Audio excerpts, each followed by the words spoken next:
Você já tinha ouvido falar que a Polícia Federal Brasileira mantém um delegado brasileiro dentro do ICE para ajudar a garfar brasileiros que estiverem ilegais em território americano? Bem, parece que foi isso que aconteceu no caso de Alexandre Ramagem. E quem disse isso fui eu? Claro que não sou maluca. Quem disse foi o Andrei Rodrigues e disse para a Globo. Bem, se foi isso que aconteceu, de novo, todo o pessoal da Corte de Cristal, Lula, Andrei Rodrigues, vai todo mundo quebrar a cara, porque Alexandre Ramagem não estava ilegal nos Estados Unidos. Eu vou trocar em miúdos com vocês e vou atualizá-los das últimas notícias que saíram ontem à noite e mostrar para vocês o prazer da mídia, do regime ao noticiar a prisão de Alexandre Ramagem. Como eu disse no vídeo de sábado para vocês, eles pensam que nos enrolam porque eles são muito burros. Então, se a narrativa convence a eles, claro, deve convencer a turba também. Mal sabem eles que a turba brasileira acordou e a gente não volta mais para a caixinha, né? Uma coisa importante que aconteceu também foi o desaparecimento do registro do enterro do sicário de Vorcaro na lápide da família. Você quer saber mais sobre esse assunto? Fica comigo, eu vou te contar tudo que a jornalista do Tempo descobriu ontem. E claro que nós temos a turminha do Nicolas, que agora se acha no direito de dar ordens para Flávio Bolsonaro. Não, você não ouviu errado. A turminha nicolaíta tá dando ordem em Flávio Bolsonaro. Se você quiser o meu voto... O negócio aqui no Brasil perdeu linha, cafifa, carretel, perdeu a corda, perdeu a caçamba, deve ter perdido as cuecas em algum lugar também, porque não é possível que a gente está lidando com isso tudo. O programa de hoje está imperdível, então agora é o momento onde você deixa o like e conta para a plataforma YouTube. Esse conteúdo da Vovó Val é absolutamente importante, distribui ele pra gente, e você consegue fazer isso através do dedinho no like. Quebra essa pra mim? Bora pra pauta. Eu, desde criança, sempre gostei de filme de terror. Depois, com a maturidade, a gente vai abandonando as práticas, vai entendendo que isso não é bom nem para nossa energia. Mas eu tenho que confessar uma coisa para vocês. Esse negócio do sicário, do Vorcaro, tá alugando um quadriplex na minha cabeça. Não é nem triplex. É uma coisa muito grande. Eu tô realmente incomodada. A família do sicário de Vorcaro tem um túmulo da família. E a jornalista do Tempo deu um pulinho lá na turma da família e descobriu que o nome do sicário não consta na lápide do túmulo oficial da família. Essa lápide aqui no cemitério do Bonfim, o mais antigo de Belo Horizonte, parece ser só mais uma lápide com nomes de uma família. Mas tem um nome que não está nela e que, segundo documentos da prefeitura e funcionários do próprio cemitério, foi enterrado aqui no início de março. Um nome que está no centro de um dos maiores esquemas de fraude financeira da história do país. Luiz Felipe Machado de Moraes Mourão. Ele ficou conhecido como sicário e é apontado pela Polícia Federal como coordenador de um núcleo de intimidação ligado ao ex-banqueiro Daniel Vorcaro, fundador do Banco Master. Mourão foi preso na terceira fase da Operação Compliance Zero e foi dentro de uma cela da Superintendência da Polícia Federal em Belo Horizonte que ele foi encontrado desacordado. Socorrido e levado ao Hospital João 23, ele teve morte encefálica no mesmo dia. O óbito foi oficializado no dia 6 de março de 2026. Outro ponto que chamou atenção foi um erro da prefeitura. O sistema onde ficam registrados os sepultamentos indicava que Mourão teria sido enterrado no dia 8 de fevereiro, quase um mês antes da própria morte. A prefeitura atribuiu a divergência a uma falha de digitação e disse que a correção foi feita imediatamente. Aí depois a gente começa a falar que acha que o cara tá vivo, vão chamar o quê? De chapéu de alumínio, de maluca, de terraplanista, disso e daquilo. Mas ô historinha confusa essa desse sicário. Deixa aí nos comentários pra mim o que você acha. Um outro assunto que a gente tem que falar também, antes de ir para os nossos temas de capa, é sobre a saída da Carmen Lúcia do STF. O que será que está acontecendo nesse STF, gente? Que agora Carmen Lúcia parece que ela arrumou os paninhos dela das coisas tudo e está saindo porque a família dela não quer que ela continue. Será? Será que é isso mesmo? Olha só o que ela falou ontem. Como eu temo na política, eu temo também, professor Oscar, para os futuros ministros do Supremo. Algumas pessoas não vão querer ir, porque a nossa família não quer que a gente fique. A tendência, para nós mulheres nem se fala, dificuldade enorme, porque o discurso de ódio contra o homem é mau administrador, isso e aquilo, contra nós, e os senhores todos já viram o que fazem a meu respeito. Ele é sexista, machista, desmoralizante, e todo mundo da família fala, Carmen, sai disso, chega, já fez o que tinha que fazer no espaço. Se perguntar pra mim, você tem dó? Não. Se perguntarem de novo, você acredita? Eu vou dizer que eu também não acredito. Alguém pode me criticar por isso? Tá saindo por causa do preconceito contra a mulher. Depois de tantos anos lá, vem reclamar de preconceito agora, na hora da saída. Sei. E sim, a gente tem que dar uma entradinha no assunto Nicolas Ferreira, e eu quero que vocês prestem bastante atenção para vocês entenderem o tamanho da empáfia, o tamanho da petulância desse pessoal que se encontra na turma dos nicolaítas, os sofistas nicolaítas. O Pedro Salles escreveu 7 passos para que Flávio Bolsonaro, nosso presidenciável, indicado pelo Jair Bolsonaro, para reconquistar o voto do moçoilo ali. 1. Arrume a casa. Afaste imediatamente Eduardo e Jorge Seife e sinalize que eles não participarão do seu governo. Coloque juízo em Carlos e Renan. 2. Anuncie seu ministro da Economia. Se for Paulo Guedes ou alguém à altura, ganha muitos pontinhos. 3. Seja duro em defender a pauta liberal econômica e conservadora. Recupere a confiança do seu eleitorado e demonstre que não vai voltar atrás. 4. Coerência e coesão na campanha. A desunião está demonstrando fragilidade. 5. Divulgue um plano de governo sólido com rigor nas pautas e sem afrouxar para a pauta progressista. 6. Anuncie um vice com bom diálogo com o centro, mas que tenha os mesmos valores e princípios. 7. Esse aqui é maravilhoso. Reforce pedido ao seu eleitorado para apoiar Nicolas e os candidatos que ele sugerir. Faça parte dessa formação. Combine para que você e eles postem vídeos em apoio um ao outro mutuamente. Isso inclui você divulgar o Nicolas, Flávio. Oh, gente, e cadê o Nicolas divulgando o Flávio nas redes dele? Porque não vi até agora. Eu não vi. Se você viu, você deixa aí para mim. Fora os vídeos de registro de compromissos de campanha normais e até alguns talk shows e podcasts que o Nicolas participou, não vi nada ainda de efetivo na rede dele. Mas, enfim, eu posso estar só vendo coisas, são só caraminholas e vozes da minha cabeça. É incrível a petulância que Nicolaíta tem. Aliás, desde tempos muito antigos, os nicolaítas eram mesmo desse formatinho. E como sempre a gente tentou alertar vocês na época de Jair Bolsonaro, tanto enquanto campanha quanto depois de presidente, todo o Centrão está querendo isolar Flávio Bolsonaro exatamente como fizeram com Jair Bolsonaro. Na época de Jair Bolsonaro, o que o Centrão dizia? E os filhos atrapalham. Agora, a cantilena é Eduardo Bolsonaro atrapalha hoje em dia ao brigar com Nicolas. Imaginem só vocês que Ciro Nogueira é um dos envolvidos no escândalo do Master, que também voou em jato de Vorcaro, e tem uma treta que eu vou contar para vocês amanhã de umas pessoas não muito ortodoxas dizendo, o Ciro vai ajudar a gente. Eu queria saber se era Ciro Nogueira ou se era o outro Ciro, né? Não sei, eu não sei. Mas amanhã eu conto para vocês, fica ligadinho aqui no canal. Então, assim, a cantilena tá assim, vocês viram esse menino aí que eu mostrei para vocês? Afaste Eduardo e avise que ele não terá nada no seu governo. Imagina, o cara tá promovendo afastamento entre irmãos, discórdia na família, exatamente como eles promoviam lá na época de Jair Bolsonaro. Vocês lembram? E depois que Bolsonaro foi eleito, o que teve de gente dizendo, imagina, os filhos de Bolsonaro não podem ficar entrando e saindo para falar com Bolsonaro, aquilo lá é o trabalho do pai deles. Poxa, se eles soubessem o que entra e sai hoje daquele palácio, daquele planalto, hein? Mas, enfim, vamos voltar para a pauta. Então, Ciro Nogueira também está dizendo, olha, Eduardo Bolsonaro está atrapalhando. Sabe qual é a tentativa? Isolar Flávio, arrancar Flávio de perto da base que o consolida hoje como líder das pesquisas, por exemplo. Agora, depois de eleito, filho, depois de eleito a coisa piora muito. Então, vocês precisam se preparar, força na peruca, porque o negócio vai ser quente, esse governo de Flávio. Aí a convicção do Cláudio Dantas que acaba com o meu coraçãozinho, né? Ele tem certeza que a receita que ele vai dar agora vai acabar com a treta, com muitas aspas, entre Flávio Bolsonaro e Nicolas. Quero que você ouça aí. Flávio, você não quer ter problema com o Nicolas? Dê uma missão pro Nicolas. O Nicolas é um garoto jovem, cheio de energia, tá com uma base aí importante de mobilização. Põe ele pra fazer o que ele mais sabe fazer. Aliás, é o melhor entre nós. Bota ele pra coordenar o digital da sua campanha. Não vai ter problema, ao contrário, só vai ter solução. Vai botar todo mundo aí dentro da tua campanha. Melhor maneira de ficar aí apaziguar os ânimos, ok? Fica a minha sugestão, tá? Eu não sei quem faça melhor o digital hoje, tá? O Nicolas faz o melhor digital até que o Pablo Marçal. Eu posso ter o direito de ficar insegura? Nicolas faria um bom trabalho ou com a máquina na mão ele teria tudo e até a proximidade para sabotar com mais facilidade? O que você acha? E aí, enquanto você responde sobre a minha última pergunta, deixa eu dar uma prévia para, se por acaso tiver alguém aqui hoje que não soube da prisão de Ramagem ontem, que na verdade não foi prisão, foi detenção. Ramagem ontem estava andando na rua e foi levado pelo ICE.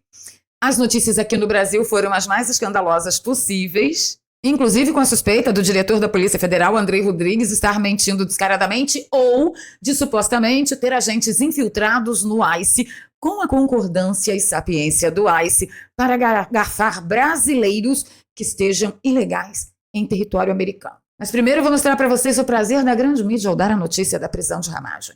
Um homem honesto que saiu do Brasil fugido, sabendo que não teria acesso ao devido processo legal, ao direito de ampla defesa, entre outras cositas mais, como nenhum preso do 8 de janeiro teve. Mas olha o prazer que a mídia tem em noticiar prisão de Alexandre Ramagem. Alexandre Ramagem, ex-deputado federal, ele foi preso enquanto ele estava na rua andando. Os policiais do ICE, os agentes do ICE, pediram a documentação dele. Ele apresentou o que tinha e foi detectado ali pelos agentes que ele estava em condições ilegais nos Estados Unidos. Então, por conta disso, foi determinada a prisão dele. Quando puxaram a ficha de Alexandre Ramagem, e aí entenderam do que se tratava, né? Que era uma pessoa que é foragida da justiça brasileira, que chegou nos Estados Unidos em setembro do ano passado, fazendo aquela rota pela Guiana, estava nos Estados Unidos, de fato, tentando escapar das autoridades, chegou a fazer vídeos se defendendo na internet, mas o que a Polícia Federal me informou é que há um trabalho de cooperação também entre a PF e as autoridades norte-americanas, e que esse trabalho de cooperação foi o ponto mais importante para que as autoridades daqui fossem informadas de maneira rápida, de maneira célere. Tanto é que poucas horas depois da prisão de Ramagem pelo ICE, a Polícia Federal já estava por dentro, já estava sabendo o que havia acontecido. Então tá, eu vou arriscar falar, mas eu vou falar com muito cuidado. O que está me parecendo foi que foi uma armadilha montada para Ramagem. Só que, como eu falei no vídeo de sábado para vocês, eles são muito burros. Eles nunca imaginaram levar a sério o pedido de asilo político de Ramagem ao governo dos Estados Unidos. Este é o ponto. Eu não duvido que tenham agentes brasileiros lá dentro do ICE com a permissão e a aquiescência de agentes do ICE, porque vocês viram muito bem o que fizeram com o Felipe Martins. Então eu não duvido mais de nada. Certinho? Certinho. Então, assim, não duvido que tenha e não duvido que tenha sido uma armadilha. Mas o que é importante passar para vocês é a forma como isso aconteceu. Segura aí.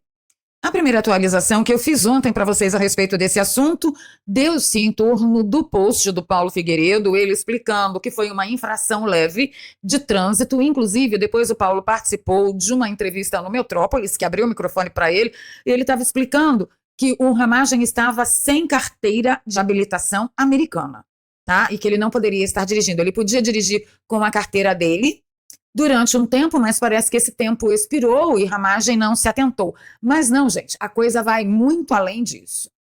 De todas as informações que a gente recebe da mídia do regime, uma informação se repete em todos os veículos. Polícia Federal sabia, Andrei Rodrigues diz, Polícia Federal informa. Mas isso não é um trabalho do ICE, das autoridades americanas? Mas não no caso do Brasil, que mantém um agente da Polícia Federal lá no meio do ICE para pegar brasileiro legal. Se tem algum criminoso de verdade lá em território americano, o delegado, o agente, não está dando conta, não. Só está dando conta mesmo dos perseguidos políticos. Pelo menos é essa sensação que eu tenho, e você? Aí o Andrei Rodrigues veio a público garantir para tudo quanto a mídia que a prisão de Ramagem foi coordenada com a Polícia Federal. Se foi coordenada, foi uma armadilha e a Polícia Federal brasileira quebrou a cara de novo. Eu explico já para vocês por quê. Parece que ele foi parado no trânsito, pediram o documento dele. Sim, ele estava sem a carteira de habilitação, mas, segundo o documento que teve acesso ao Metrópole, foi mais que isso, olha só. O máximo que ele podia ficar nos Estados Unidos com o visto de turista. E aí o documento continua falando que o Ramagem permaneceu nos Estados Unidos além do dia 10. Falando que o Ramagem permaneceu nos Estados Unidos além do dia 10, sem autorização do Serviço de Imigração ou do Departamento de Segurança Interna. Com base no exposto acima, fica determinado que você está sujeito à remoção, deportação dos Estados Unidos nos termos da seguinte disposição legal. E aí cita aqui a seção 237A, 1B da Lei de Imigração dos Estados Unidos. Porque Alexandre Ramagem excedeu o prazo legal em que ele podia ficar nos Estados Unidos, que são 6 meses geralmente. Então vamos raciocinar comigo? O prazo dele excedeu dia 10 de abril e aí no dia 13 ele é pego? Que coincidência! Tem brasileiro que está lá há 10 anos irregular e nunca foi pego pelo ICE. Mas o Alexandre Ramagem, ele é diferente. Então sim, me parece que houve uma grande armadilha para pegar especificamente o Alexandre Ramagem assim que o visto dele de turismo expirasse.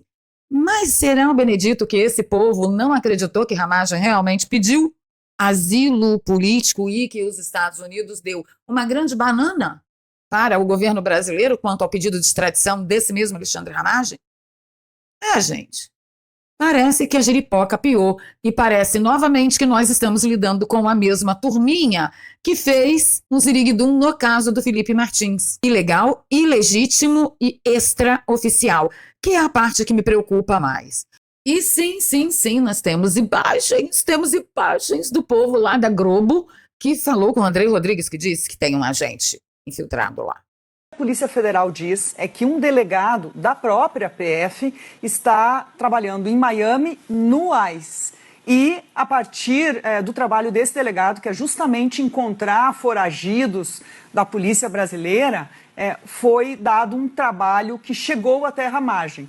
Então, a própria Polícia Federal também divulgou uma nota, mas eu apurei, falei com o diretor-geral da Polícia Federal sobre este caso específico e Andrei Rodrigues confirmou que há sim um delegado da Polícia Federal no ICE e o trabalho de cooperação que ele faz lá é similar ao trabalho de cooperação que policiais de agências dos Estados Unidos fazem aqui no Brasil, na própria Polícia Federal. E aí o trabalho deste policial foi essencial para a localização de Alexandre Ramagem.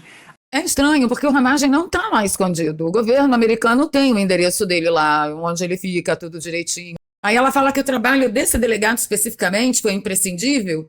Gente, se for o que eu estou pensando, isso é de uma covardia, de uma crueldade, de uma ilegalidade do tamanho do mundo. E agora, o que a gente pode esperar? A gente pode esperar que a lei, o império da lei americana, suplante o jeitinho dos guardinhas do ICE. É isso que a gente espera. E do Neida, vocês viram que o PT, a esquerda, o pessoal do sovaco cabeludo, dos cabelos tudo colorido, eles do Neida pararam de criticar o ICE. Não é o serviço do ICE que é inadequado. Depende de quem o ICE aplica o seu serviço. Se é contra um bolsonarista ou um exilado político, vai lá, ICE, tamo junto. Essa turma é um bando de hipócritas.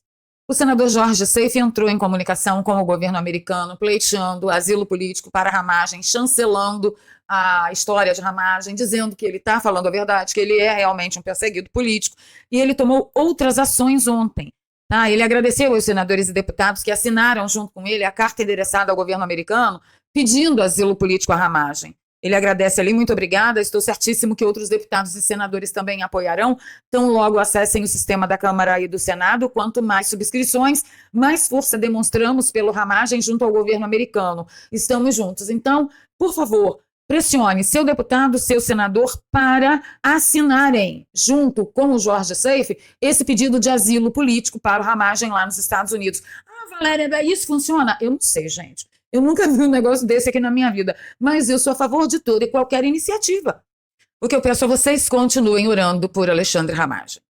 E já caminhando para o final, vamos falar do alerta que a ONU deu para possível crise alimentar devido ao conflito do Irã. Gente, vocês terem uma ideia, 500 navios estão presos no Estreito de Hormuz. Vocês têm noção?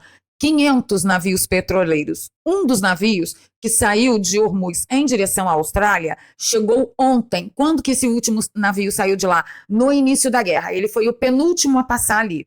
Ele saiu no dia 1 da guerra, foi o penúltimo a passar.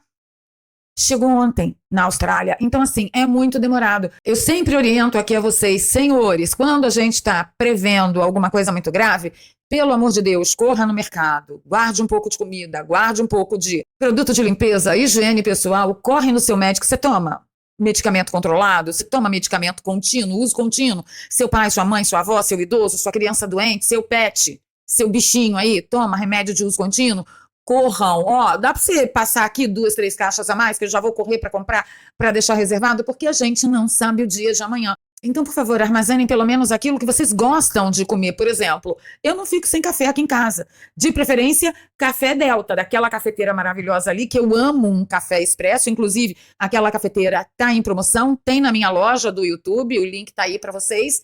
Vocês comprando lá ainda dá uma força aqui pro canal. Então, assim, eu não fico sem café. Pode ser o expresso, que é o meu preferido, e na ausência do expresso, eu tenho sempre café solúvel. Ai, Valéria, você tem certeza que vai faltar? Olha, pode até não faltar, mas, senhores, o que vai ficar caro é uma grandeza. E aí eu entro novamente para lembrar vocês a respeito de aprender a ganhar dinheiro pela internet, que é a carta na manga que vai socorrer a você e a sua família caso der tudo errado lá no Oriente Médio e essa coisa resvale aqui sem solução. Você vai precisar de um dinheiro extra. Se você for ficar no Brasil, você vai precisar. E se você for embora do Brasil, você vai precisar. Chegar no destino onde você determinou, já sabendo ganhar dinheiro independente da economia do local, você já está na frente, ó, de muita gente. Então, o link que eu deixo aqui na descrição e no comentário fixado leva você direto para o WhatsApp do Daniel Alvarenga, que desenvolveu um método para te ensinar a ganhar dinheiro a partir do zero, sem enrolação, e o melhor disso tudo, olha, são 2 pontos que para mim são primordiais. Você não precisa fazer o mesmo trabalho que eu faço, não precisa ter um perfil bombado, não precisa colocar a cara na internet se você não quiser. E outra coisa, você pode ganhar em dólar, e lá você também aprende a deixar os seus dólares fora do Brasil. Quer melhor segurança que isso? Você tem que aprender a fazer isso, tá bom? Então, link na descrição e no comentário fixado. Assiste lá as 3 aulas gratuitas. Se você achar, poxa, tem a ver, faz sentido, eu te vejo do outro lado. Se não, a gente se vê aqui, todos os dias às 7 da manhã. Eu só quero que você cuide bem de você e da sua família. Aviso importante, hoje, a partir do meio-dia, estarei na bancada da Timeline TV junto com Alan dos Santos e eu queria muito estar com a Ramagem, não posso garantir a vocês. Conto com todos lá, combinado? Ficando por aqui, pedindo seu like, seu compartilhamento, se você gosta do meu trabalho, aqui tem um pix, doarpravaleria@gmail.com, você pode me apoiar com qualquer valor e na descrição eu sempre deixo 2 contas bancárias e uma conta no PayPal, para você que nos acompanha de fora do Brasil. Beijo no coração, fui.